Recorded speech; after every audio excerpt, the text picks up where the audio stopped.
Good morning बच्चों। बच्चों, पिछली क्लास में हम लोग द्वादशा पाठ अनभ्यासे कुतो विद्या इस पाठ का हिंदी अनुवाद पढ़ रहे थे। और मैंने कहा था कि आप क्लास खत्म होने के बाद इस पाठ का शब्दार्थ याद करेंगे और उसके साथ ही इस पाठ को आप स्वयं भी पढ़ने का प्रयास करेंगे। तो शायद आपने पढ़ा भी हो।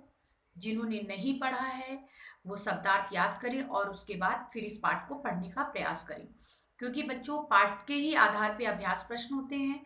तो अगर आप पाठ अच्छे से पढ़ेंगे तो आपको अभ्यास प्रश्न करने में कोई भी समस्या नहीं आएगी। तो हम लोगों ने जो है इस पाठ का आधा ही अनुवाद पढ़ा था। हमारा अंतिम पैरा बचा हुआ था, तो पहले आज हम लोग इस पाठ का अंतिम पैरा जो हमारा है इसे पढ़ेंगे। उसके साथ ही इस पाठ के अभ्यास प्रश्नों को भी करेंगे। तो चलिए देखते हैं बच्चों हमारा अभ्यास और अंतिम पैरा क्या है। तो आप देखिए पेज नंबर 57 पे। बोप देवम पुनः आश्रमे विलोक्य आचार्य तस्य आगमनस्य कारणम अपृच्छत्। बोप देव पुनः मतलब फिर से, आश्रमे मतलब आश्रम में, विलोक्य आचार्य तस्य आगमनस्य कारणम अपृच्छत् आश्रम में देखकर, बोपदेव को आश्रम में देखकर आचार्य ने उसके, तस्य मतलब उसके आने का, आगमनश मतलब आने का, कारणम मतलब कारण, अपृच्छत् मतलब पूछा। बोपदेव को फिर से आश्रम में देखकर आचार्य ने उसके आने का कारण पूछा। बोपदेव सर्वम वृतांतम गुरुवम औदत। बोपदेव ने सर्वम मतलब पूरी, वृतांतम मतलब घटना, गुरुवम मतलब गुरु को, औदत मतलब बताई। बोपदेव ने पूरी घटना गुरु को बताई। तदा आश्रमे दत्तचित्तं भूत्वा सह परिश्रमेण पठति स्म। तदा मतलब तब, आश्रमे मतलब आश्रम में, दत्तचित्रम मतलब दंत चित्र, भूत्वा मतलब होकर, सह मतलब वह, परिश्रमेण मतलब परिश्रम के साथ, पठति मतलब पढ़ता था, स्म मतलब था। तब आश्रम में दत्त चित्र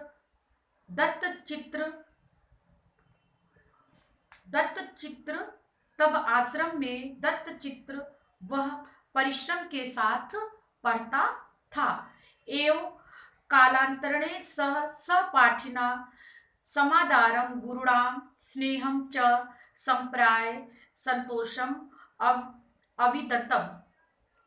देखिए यहाँ से, एवं मतलब इस प्रकार कालांतरणे मतलब परिवर्तित काल में, कालांतरणे मतलब परिवर्तित काल में, सह मतलब वह, पाठिना मतलब सहपाठियों का, समादारम मतलब सहपाठियों का आदर, गुरुराम मतलब गुरु गुरु गुरुओं से स्नेह, स्नेह का मतलब आदर, च संप्राय संतोषम अविदंत मतलब स्नेह आदर प्राप्त कर संतोष प्राप्त किया।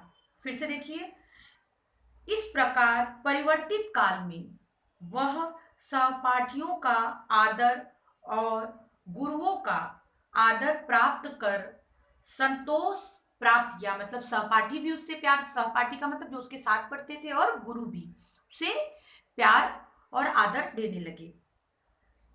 ऐसा महान पंडितः लघु सिद्धार्थ कौमुदी नाम संस्कृत व्याकरणस्य ग्रंथम रचयत स्म।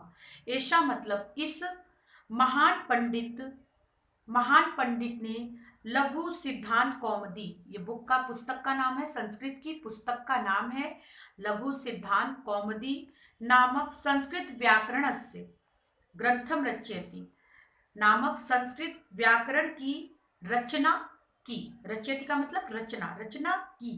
किम जानन्ति भवतः ऐसा विद्वान का आसी। किम मतलब क्या, जानन्ति मतलब जानते हो, ऐसा मतलब कि वे, विद्वानम मतलब कौन है, क्या तुम जानते हो कि वो विद्वान कौन है। ऐसा विद्वान वरदराज इति नामना प्रसिद्ध अभवत। ऐसा मतलब यह विद्वानम मतलब विद्वान, वरदराज इस नाम से प्रसिद्ध हुए। तो बच्चों, इस तरीके से आपने देखा कि किस तरीके से एक मंद बुद्धि बालक भी अभ्यास के द्वारा जो है, अभ्यास के द्वारा किस तरीके से जो है उसने अपनी बुद्धि का विकास किया, और उसने जाके संस्कृत की पुस्तक जो है लघु सिद्धांत कौमुदी पुस्तक की रचना की। और यह जो है लेखक जो है वरदराज संस्कृत के लेखक हैं, उनके नाम से प्रसिद्ध हुआ। तो कहने का तात्पर्य है बच्चों कि कोई भी काम कठिन नहीं है। अगर हम अभ्यास करते हैं तो हम उसे आसानी से सीख सकते हैं। हमें कठिन कामों से घबराना नहीं चाहिए, अभ्यास करते रहना चाहिए। जिस प्रकार आपने देखा कि आप देखे होंगे कि कुएं से जब पानी निकाला जाता है तो कुएं से जब हम पानी निकालते हैं तो रस्सी के आने से, रस्सी के आने और जाने से, जब हम रस्सी को खींचते हैं या रस्सी डालते हैं तो उस रस्सी के आने जाने से आप देखते हैं कि पत्थर पर एक हल्की सी निशान पड़ जाती है। तो अब आप देखिए, एक रस्सी से पत्थर पर निशान पड़ जाती है। क्यों पड़ता है वो निशान? बार बार एक ही काम को करने से पत्थर पर भी निशान पड़ सकता है। तो ऐसा दुनिया में कौन सा काम कठिन है जिसे हम अभ्यास कर करके नहीं सीख सकते? यही इस पाठ में बताया गया है बच्चों। तो जो भी काम आपको कठिन लगे, इस पाठ से आपको यही सीख लेनी चाहिए कि आप उसका अभ्यास करें। अगर आप अभ्यास करेंगे तो आप कठिन से कठिन काम को भी आसानी से सीख जाएंगे, उससे घबराएं ना।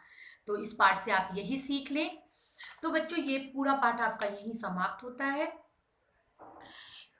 जैसा कि मैं सेकेंड टर्म में भी बताई हूँ कि जिस पाठ का हम लोग हिंदी अनुवाद नहीं लिखेंगे, उस पाठ के कुछ अभ्यास प्रश्नों को क्लास वर्क कॉपी में करेंगे। तो इस पूरे पाठ को मैंने जो पढ़ाया है बच्चों, इसका हिंदी अनुवाद आपको अपनी क्लास वर्क कॉपी में नहीं लिखना है। इस पाठ के कुछ अभ्यास प्रश्न हैं, कुछ शब्दार्थ है जिसे आपको अपनी क्लास वर्क कॉपी में लिखना है। इसे मैं बाद में बताऊंगी। अभी मैं पहले अभ्यास प्रश्नों को करा लेती हूँ, उसके बाद मैं बताऊंगी कि कौन कौन से अभ्यास प्रश्न आपको अपनी क्लास वर्क कॉपी पे लिखना है। तो बच्चों, जैसा कि मैं पहले भी कह चुकी, शब्दार्थ आपको याद करना है, उसके साथ कौन कौन से शब्दार्थ आपको लिखनी है मैं बाद में सारे अभ्यास प्रश्नों के साथ एक साथ बताऊंगी। तो देखिए बच्चों, पहला प्रश्न हमारा है, अभ्यास का एक शब्द में उत्तर दीजिए। तो आप देखिए, एक शब्द में उत्तर, छात्रा कुत्र अध्ययनम कुर्वन्ति स्म। तो आप उत्तर समझ गए होंगे। अगर आपने पाठ को अच्छे से पढ़ा है तो मुझे नहीं लगता है कि आपको उत्तर खोजने में समस्या आएगी। इसका उत्तर है बच्चों थर्ड वाला, आश्रमी। सेकंड है ख। ख देखिए, अल्प बुद्धि छात्र क आसीत। तो अल्प बुद्धि छात्र का क्या नाम था? बोपदेव। इसका थर्ड वाला उत्तर सही है। ग देखते हैं, के बोपदेवस्य उपहासम कुर्वन्ति स्म। तो इसका उत्तर है सेकंड वाला, छात्रा। लड़के उसके ऊपर हंसते थे, उसका मजाक उड़ाते थे क्योंकि वह अल्प बुद्धि का था और बार बार वो फेल होता था। तो सेकंड उत्तर सही है, छात्रा। घ देखिए, का कह बोपदेवाय अक्रुध्यत। तो इसका थर्ड उत्तर सही है, आचार्य। आचार्य। अंगा देखिए, का कूपात जलम निकष्यत स्म। तो इसका उत्तर है सेकंड वाला, महिला। महिला जो है कुएं से क्या कर रही थी? जल निकाल रही थी, जिसको देख के बोपदेव को लगा कि जो है रस्सी की आने जाने से या जो है पत्थर पर जो निशान पड़ा तो उस तरह से जो है उसकी आंखें खुली और उसे भी समझ में आया कि हमें भी अभ्यास करना चाहिए, और जिसके कारण वो जो है दोबारा आश्रम को लौटा था। तो यहाँ पे इसका उत्तर है कुएं से जल महिला निकाल लेती, सेकंड उत्तर सही है। और लास्ट आपका है च, बोपदेव कस्य ग्रंथम लिखितवान। तो इसका सेकंड उत्तर सही है बच्चों, व्याकरणस्य। व्याकरणस्य थर्ड उत्तर, सेकंड उत्तर सही है, तो आप इसे मार्क कर लें। चलिए एक बार उत्तर को मिला लेते हैं। एक शब्द में उत्तर, अब मैं उत्तर बोलूंगी और उत्तर नंबर बोलूंगी। तो क का बच्चों थर्ड वाला उत्तर सही है, आश्रमी। ख का थर्ड वाला उत्तर सही है, बोपदेव। ग का सेकंड उत्तर सही है, छात्रा। घ का थर्ड उत्तर सही है, आचार्य। अंगा का सेकंड उत्तर सही है, महिला। और च का भी सेकंड उत्तर सही है, व्याकरणस्य। तो इस तरीके से आपका पहला अभ्यास प्रश्न भी पूरा हुआ। उसके साथ है बच्चों पूर्ण वाक्य में उत्तर दीजिए। इसे मैं जो है बाद में कराऊंगी, अभी पहले देख लेते हैं तीसरा अभ्यास प्रश्न। और मैं आज वही वही अभ्यास प्रश्न कराने जा रही हूँ जो आपको अपनी कॉपी में लिखना है। तो जिसमें से आप पहला एक शब्द में, सबसे पहले आप शब्दार्थ लिखेंगे। शब्दार्थ में भी आपको लिखना है बच्चों पहला, अरे दूसरा शब्दार्थ पातुम। पातुम मैं शब्द लिख दे रही हूँ, आप देखिए बच्चों यहाँ से शब्द मैं बोर्ड पे लिख दे रही हूँ, किन किन शब्दों के अर्थ आपको लिखने हैं। तो सबसे पहला आप लिखेंगे पातुम, ये आपका शब्दार्थ है बच्चों। मैं बस शब्द उतार रही हूँ, आप इसको लिखेंगे पातुम। उसके बाद है दूसरा है मूढ़ः, इसके अर्थों को आप लिखेंगे। उसके बाद है दत्त चित्तम, दत्त चित्तम, ठीक है, दत्त दत्त चित्तम है। उसके बाद है बच्चों प्राक्य काले, प्राक्य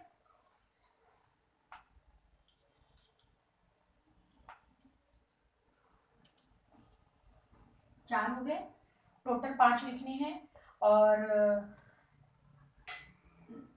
अंतिम है आपका रजज्वा।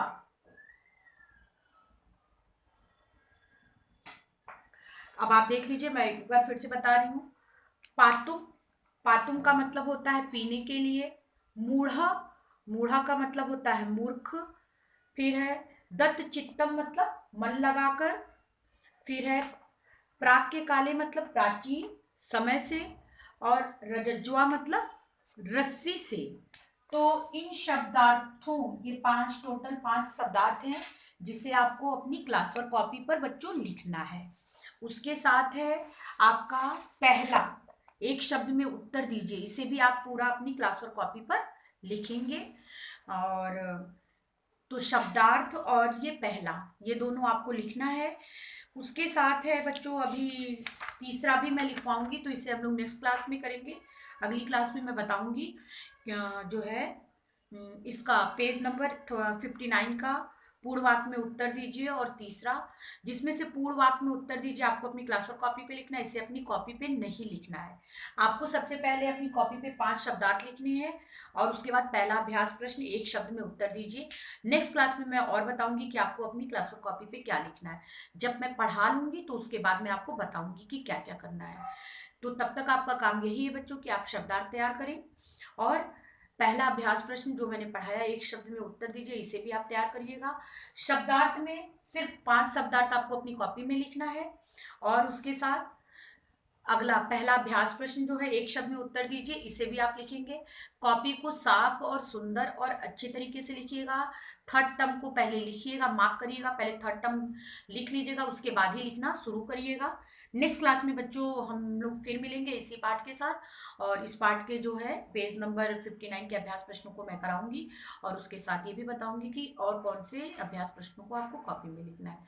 तब तक के लिए आप इस पार्ट को स्वयं पढ़ें। थैंक यू बच्चों।